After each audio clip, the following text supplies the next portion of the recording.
C'est santé, c'est un légume. On les mange crus, en jus, on les mange grillés, sautés, bouillis. On les mange beaucoup au Mexique. Les cactus que la chef Maria Chavez affectionne poussent dans les climats arides ou semi-arides. Ce sont les populations d'Amérique latine qui l'ont implanté les premiers dans leur cuisine. Donc, ça peut devenir un aliment de subsistance. Linda Collette a œuvré au sein de la FAO. Cet organisme de l'ONU pour l'alimentation et l'agriculture considère que le cactus nopal, aussi nommé figuier de Barbarie, peut être salvateur pour les populations qui vivent des sécheresses. En fait, la FAO dit vous avez devant vous un cactus qui peut être cultivé dans un environnement très aride, puis qui a des valeurs nutritionnelles très intéressantes. Cette plante-là, elle case dans plusieurs catégories. La catégorie changement climatique, biodiversité, apport en eau, nutritif, etc., etc. La FAO s'intéresse aux cactus depuis plus de 25 ans. Avec les changements climatiques et la désertification des sols, l'organisme tente d'en promouvoir la culture. Dans les pays en voie de développement, où il va y avoir la plus grande croissance de population, notamment, c'est souvent en milieu aride. Donc, cette plante-là peut aider à passer à travers des moments très difficiles quand il s'agit de l'alimentation. Au Mexique, sa consommation atteint 6,4 kilos par an par habitant. Cet aliment fait partie du quotidien, à tel point qu'il apparaît même sur le drapeau. Moi, j'adore ça. J'ai tout fait pour l'avoir ici. J'ai commencé, j'allais à Toronto la chercher, j'ai acheté beaucoup, il fallait tout nettoyer, tout congeler, je l'ai congelé. Maintenant, de plus en plus, je vais chez une grossiste ici, il y a un an. Les raquettes de nopal fraîches sont maintenant offertes dans les épiceries latino-américaines. Elles sont aussi disponibles en escabèche, en saumure ou emballées sous vide. Mais pourquoi le cactus, malgré tous ses avantages, demeure-t-il si peu consommé ici? Au Mexique, c'est un légume comme n'importe quel autre légume.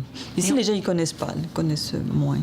Le consommateur ne va pas aller vers quelque chose sans qu'on lui dise comment le manger, comment l'apprécier. Puis aussi, il y a un bagage qui est associé à un aliment. L'apport nutritionnel du cactus nopal est intéressant. Riche en vitamines, en protéines et en fibres. Il donne aussi une sensation de satiété. Donc, ça remplit l'estomac aussi. Puis, semble-t-il, selon certaines études, quand c'est dans l'alimentation du bétail, ça aide au niveau de la réduction des gaz de méthane pour les ruminants. Le nopal est le plus utilisé des cactus à des fins culinaires. Récolté pour ses délicieux fruits rouges, ses figues et ses jeunes pousses. Mais qui dit cactus dit épine. Il faut savoir comment la manipuler, là. Oui, il ne faut juste pas toucher les petits points ici, il y a les épines. Il faut juste enlever les épines, comme ça. Je me suis habituée, mes mains s'y sont habituées, mais c'est pas évident, ça prend l'expérience. Un petit peu de cactus. J'ai un coup de cœur sur le jus à base de cactus. Vous voulez me prendre par les sentiments, là? Oui. Et avec l'acidité de l'orange puis la petite amertume du cactus, c'est vraiment très bon.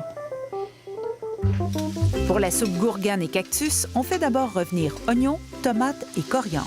Mais c'est une soupe très facile à préparer. Il y a beaucoup d'ingrédients que l'on utilise au Mexique et ici. Il faut juste qu'on les apprête différemment. On mélange le tout aux gourganes cuites et on ajoute du cactus. On va les mélanger.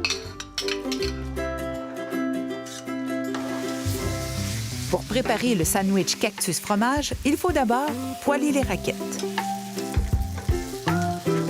Comme un grilled cheese mexicain. Oui, c'est ça.